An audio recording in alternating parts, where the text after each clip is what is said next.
மிதுன ராசிக்கு இந்த தை மாதம் எப்பேற்பட்ட பலன்களை கிரகங்கள் வழங்கும்னு பார்த்தீங்கன்னா, மிதுன ராசி அதிபதி 7ஆம் இடத்தில் குரு பார்வையிலும் 8ஆம் இடத்திலும் அமர்ந்திருக்கிறார். 11இல் குருவே இருக்கிறார். இன்னும் இதை விட என்னங்க வேணும் உங்களுக்கு? தொட்ட காரியங்கள் அனைத்தும் கைகூடும்.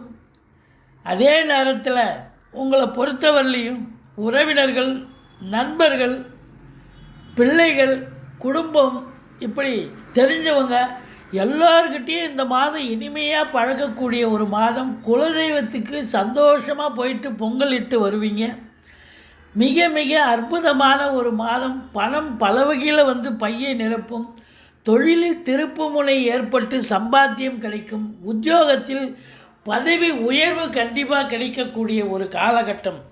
மொத்தத்தில் பார்க்கும் பொழுது கணவன் மனைவி சந்தோஷம், குதூகலம், குடும்பத்தில்